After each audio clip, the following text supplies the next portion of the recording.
Lalu si perempuan ini menjadi tameng Rasulullah Sallallahu Alaihi Wasallam. Saat Rasulullah keluar, dan beliaulah yang menjadi tameng di hadapan Nabi Muhammad Sallallahu Alaihi Wasallam. Saat Nabi dilempari tombak, dia yang pertama kali ditertembus daripada tombak orang kafir tersebut. Saat Nabi dalam keadaan terpanah, dia yang menyiapkan lehernya untuk ditembus daripada panahnya, menjaga Nabi Muhammad Sallallahu Alaihi Wasallam. Dia adalah wanita-wanita, orang yang selalu menjaga daripada apa yang telah diturunkan oleh Allah, yang dimana disebut dalam keistiqamahan menjaga agama Allah.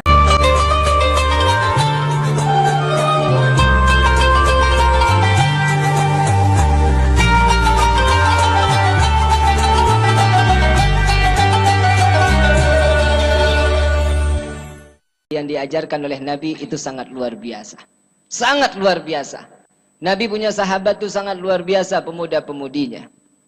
Lihat, keimanan kita tidak seberapa dengan keimanan Rasulullah Sallallahu Alaihi Wasallam. Keimanan kita tidak seberapa dengan para sahabat Nabi Sallallahu Alaihi Wasallam. Habib, ada nggak sih Bib? Seorang wanita yang menjadi sahabat Nabi Sallallahu Alaihi Wasallam. Ada salah satu wanita namanya Suwaibah. Kalau kita tahu ada Suwaibah yang menjaga Nabi sebagai tamengnya Nabi Muhammad SAW. Beliau memiliki anak 3, suaminya 1. Ya iyalah, perempuan kan nggak boleh ya, suami 2 kan nggak boleh kan? Dosa. Kalau laki-laki boleh kan istri 2 ya? 3, 4. Hidup laki-laki. Lo di Quran boleh nggak? Diizinin nggak sama Allah? Dia nggak berani jawab. Saya mau tanya sama laki-laki aja, kalau urusan beginian enakan sama laki-laki. Allah izinin nggak di dalam Quran? Dibolehin nggak di dalam Quran? Urusan lo. Kenapa nggak ngebolehin? Nggak bisa Bib, nggak terima Bib. Hati dibagi 2 nggak enak. Habib ngomong ini jangan kawin lagi deh Bib dah. Akhirnya saya nggak mau kawin nih. Nikah, kawin jangan. Nikah dulu baru kawin. Begitu ya? Setuju nggak? Mudah-mudahan Allah jaga hidup kita jauh daripada perzinahan, jauh daripada pacarannya jangan ya. Kan Allah udah katakan la taqrabu, jangan deketin. Ini lo malah pangku-pangkuan. Kalau jadi perempuan mahal dikit, Neng, yang mahal. Jadi perempuan tuh jangan mau jadi jeruk. Harus jadi duren. Kenapa? Kalau jeruk dipilih pasti dipencet dulu. Ayo jujur. Jujur nggak? Mau beli jeruk dipencet. Nah, ini ada nih. Ya. Subhanallah ya, kayak di sorga. Dicari nih, dipencet dulu. Wah, masih keras. Asam pastinya. Betul ya? Dipegang lagi. Wah, ini agak lembek nih. Kemungkinan matang. Habis dipencet belum tentu diambil kan? Betul? Habis dipencet ganti, pencet ganti, pencet ganti. Perempuan jangan mau jadi jeruk. Jadi duren. Dari duren itu nggak akan pernah mau dipencet sama siapapun. Siapa yang mau pencet duren? Sundul. Kan nggak mau ya? Nggak mau. Kenapa? Ya iyalah Bib, bukanya dulu masih susah. Dan lu juga belum tahu dalamnya seperti apa. Nah, jadi perempuan tuh kayak duren. Perempuan juga jangan mau kalau dikasih kembang. Kalau dikasih bunga seneng mesem-mesem. Ya begitu kan ya? Perempuan kalau dikasih bunga seneng, apalagi bunga bang. Seneng banget. Gak boleh ya, haram, dosa. Kalau dikasih bunga mestinya tersinggung perempuan. Jangan mau dikasih bunga mawar cuman setangkai, nggak modal. Mendingan ikut maulid, bunga ditabur-tabur, ada melati, ada pandan, ada mawar. Ini dikasih bunga 1 tangkai, diapain aja, hayo aja. Ini bukti cintaku kepadamu. Mawarnya warna merah. Iya, begitulah warna hatiku kepadamu. Dikasih mawar putih. Mawarnya kok putih? Sesuci itu cintaku kepadamu.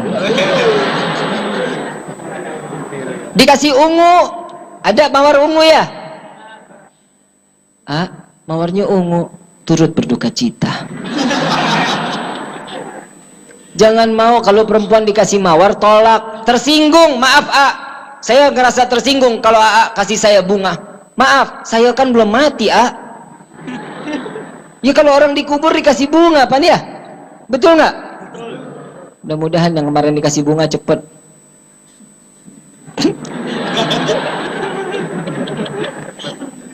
Cepet apa? Tuh tahu. Jangan mau ya. Makanya jadi perempuan yang mahal. Coba kita lihat sahabat Nabi SAW. Satu sahabat ini memiliki 3 anak laki-laki. Satu laki-laki saat dia dalam keadaan tertidur suaminya, dia sedang memasak. Saat dia lagi memasak, mendengar suara jeritan, Allahu Akbar, Allahu Akbar, hayya 'alas salah, hayya 'alal jihad, hayya 'alal jihad. Suruh salat dulu, habis itu ayo kita jihad katanya. Mendengar si istri tersebut, membangunkan daripada suaminya. Wahai suamiku, bangun. Ini sekarang kita lagi ingin diserang oleh musuh. Bangun. Begitu dia bangun, ya Allah, aku sungguh menyesal. Kenapa harus istriku yang mendengar panggilan tersebut pertama kalinya? Saat itu disediakan daripada pedangnya, daripada perisainya, baju besinya si laki-lakinya, si suaminya, ayo berangkat di medan juang. Saat beliau sedang bertempur, ada kabar, wahai sahabatku, wahai hamba Allah, wahai istri yang salehah, istri suamimu telah meninggal dunia, gugur di medan perang. Bingung si istrinya, menangis. Bukan menangis karena dia sedih, bukan. Siapa lagi yang harus aku kirim ke medan perang? Anak yang pertama, umur daripada 16 tahun. Wahai ibu, izinkan aku untuk berperang di jalan Allah menggantikan ayahku. Ibunya bangga dengan senang. Lalu beliau memberikan daripada pedang dan perisainya. Lalu anak tersebut berperang di jalan Allah menjaga Sayyidina Muhammad SAW. Dapat kabar lagi, anaknya meninggal dunia. Lalu memiliki masih 2 anak, yang satu umur 14 tahun, yang satu umur 12 tahun. Yang umur 13 tahun mengatakan, wahai ibu, izinkan aku untuk berperang menggantikan ayah. Dengan bangga ibu tersebut mengatakan, wahai anakku, jihadlah dan matilah dalam keadaan syahid, dengan hati yang ikhlas, dengan keridhaan.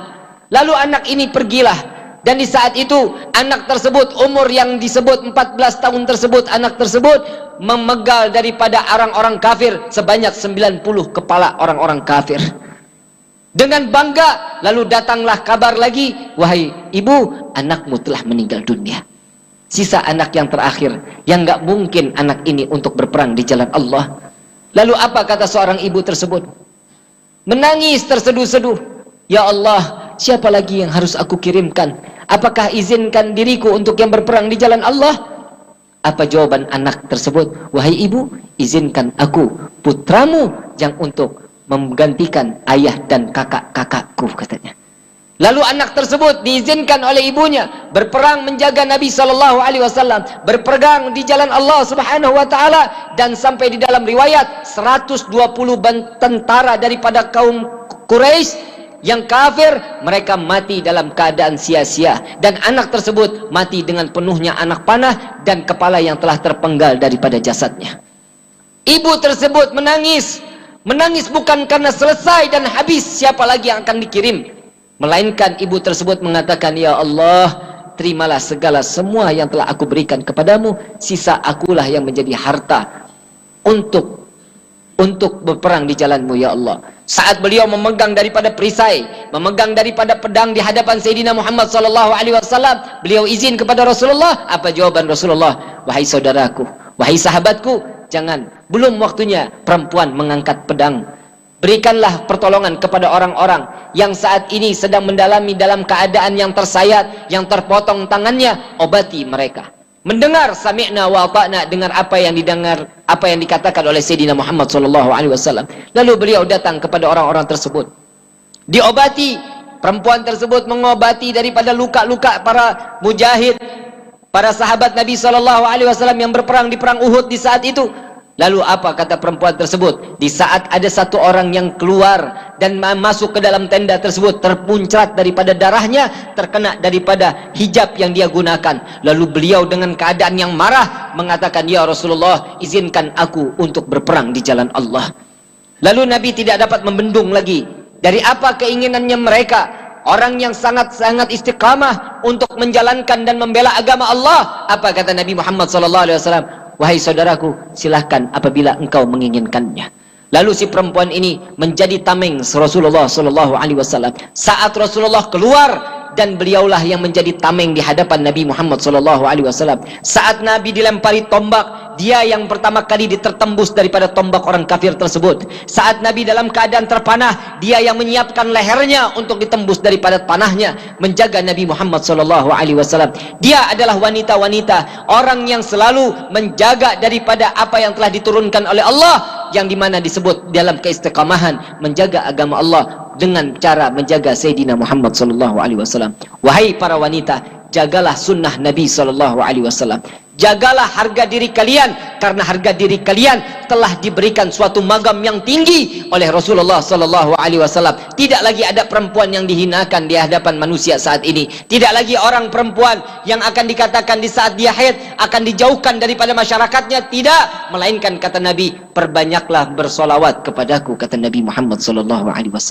Bagi laki-laki, kalian adalah penolong daripada seluruh apa yang ada di negeri kita ini. Jadilah para pejuang yang akan siap membela daripada ketegakan amar ma'ruf nahi munkar di negeri ini, menjaga dari apa syariat yang telah diturunkan oleh Allah kepada Sayyidina Muhammad SAW. Jaga akidah kalian, jaga hati kalian, jaga keimanan kalian, karena kita tidak tahu al-imanu yazid wa yanqus, kadang naik kadang turun. Iman tersebut kadang naik kadang turun. Kapan iman itu naik? Sesuatunya pasti saat kita dapat musibah, kita akan berdekatkan diri kita kepada Allah. Tatkala saat kita dalam keadaan lupa kepada Allah, dalam keadaan kesenangan, dalam keadaan kebahagiaan, maka akan lupa kepada Allah, dan disitulah iman kita menurun di sisi Allah Subhanahu wa ta'ala. Jadilah pemuda-pemudi yang selalu menjadi kebanggaan Sayyidina Muhammad